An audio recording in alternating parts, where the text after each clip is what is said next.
अधिकारियों का सम्मान करें। हमें अपने जीवन में जिनका मार्गदर्शन मिल रहा हो, जैसे माता पिता, गुरु या वरिष्ठ लोग, उनका सम्मान करना चाहिए। यह हमारे जीवन में शांति और समृद्धि लाता है।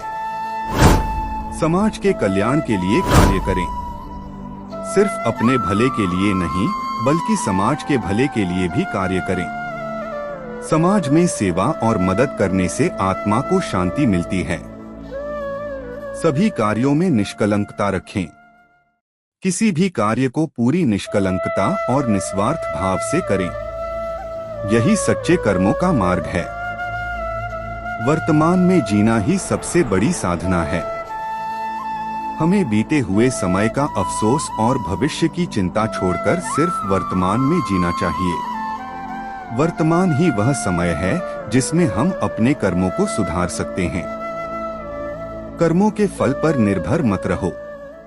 जो व्यक्ति कर्मों के फल की चिंता करता है, वह हमेशा दुखी रहता है। कर्म करने के बाद उसका परिणाम भगवान पर छोड़ दें और अपना कर्तव्य पूरी निष्ठा से निभाएं। मनुष्य का सबसे बड़ा शत्रु उसका मन है। मनुष्य का सबसे बड़ा शत्रु उसका ही मन होता है, क्योंकि यही मन उसे गलत दिशा में ले जाता है। हमें अपने मन को नियंत्रित करना चाहिए और आत्मा की दिशा में चलना चाहिए। अच्छे विचार और संस्कार महत्वपूर्ण हैं। हमारे विचार और संस्कार हमारे जीवन की दिशा तय करते हैं।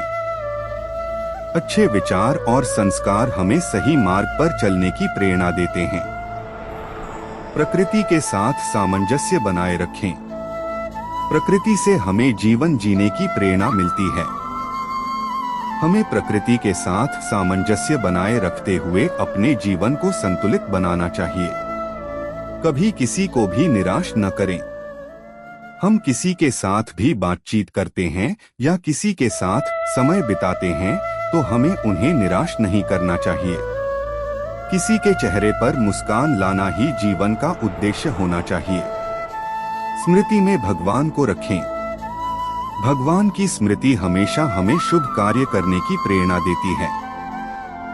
हमें हर कार्य से पहले भगवान को याद करना चाहिए ताकि वह हमें अपने मार्ग पर चलने की शक्ति दें। सच्ची सफलता आत्म साक्षात्कार में है। सबसे बड़ी सफलता वह है जब हम अपने असली स्वरूप को पहचानते हैं। जब हम खुद को जान लेते हैं, तब हम जीवन के प्रत्येक पहलू में सफलता प्राप्त कर सकते हैं। जीवन में सुख दुख समान हैं। सुख और दुख जीवन के अभिन्न अंग हैं। हमें इन दोनों का संतुलन बनाए रखना चाहिए और किसी भी परिस्थिति में निराश नहीं होना चाहिए। विवेक ही सर्वोत्तम मार्गदर्शक है। विवेक और बुद्धि से ही हम सही और गलत का भेद कर सकते हैं। किसी भी कार्य को करते समय विवेक का उपयोग करना चाहिए, क्योंकि यह हमें सही मार्ग पर चलने की प्रेरणा देता है। किसी भी कार्य में मन, वचन और क्रिया का सामंजस्य होना चाहिए। हर कार्य को सच्चे मन से करना चाहिए। जब हमारे विचार, शब्द और क्रियाएं एक दूसरे से मेल खाते हैं, तो कार्य में सफलता सुनिश्चित होती है। अहंकार से बचें। अहंकार जीवन का सबसे बड़ा शत्रु है। यह हमें सच्चाई से दूर ले जाता है। हमें हमेशा विनम्र और शांत रहकर अपने कर्मों को निभाना चाहिए। दोस्तों, इस वीडियो को सब्सक्राइब कर ले आपके जीवन में अत्यधिक खुशियां बरसाए श्री कृष्ण जी सदा सदा के लिए। हमें हमेशा अपने दोषों पर ध्यान केंद्रित करना चाहिए।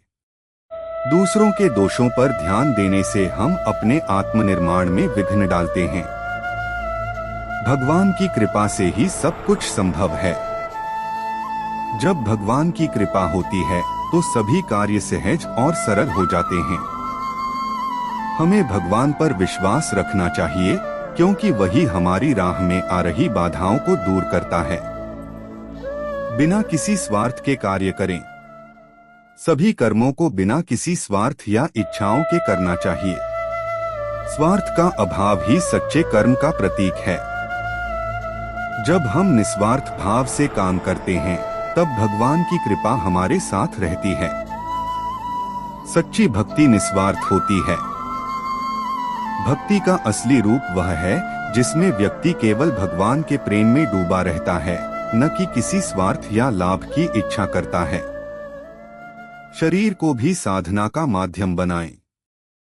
शरीर का उद्देश्य केवल भोग के लिए नहीं है। हमें शरीर को साधना और सेवा के रूप में उपयोग करना चाहिए। इसका उद्देश्य जीवन को सुधारने और आत्मा को उन्नत करना है। जो घटित होता है वह सब भगवान की योजना के अनुसार होता है। हमें किसी भी घटना के बारे में सोचने से पहले यह समझना चाहिए कि जो कुछ भी हो रहा है वह भगवान की योजना का हिस्सा है। हमें हर स्थिति को स्वीकार करना चाहिए। दूसरों को माफ करना सबसे बड़ा धर्म है। हमें किसी भी व्यक्ति से हुई तकलीफ को माफ कर देना चाहिए। माफ करने से हम अपने दिल को हल्का और शुद्ध रखते हैं। शांति के साथ जीना सबसे बड़ा सुख है। शांति को हासिल करने के लिए हमें अपने भीतर के सभी विकारों को दूर करना होगा। शांति केवल बाहरी दुनिया से नहीं बल्कि अंदर से आती है। समाज की सेवा करें तभी जीवन का उद्देश्य पूरा होगा। जीवन का असली उद्देश्य अपने आत्मिक विकास के साथ साथ समाज की सेवा भी है। दूसरों के भले के लिए काम करना ही सच्चे सुख का मार्ग है। सत्संग से आत्मा की उन्नति होती है। सत्य के मार्ग पर चलने वाले अच्छे लोगों से मिलना, उनका संग करना हमारे जीवन में सकारात्मक बदलाव लाता है और हमारी आत्मा को शुद्ध करता है।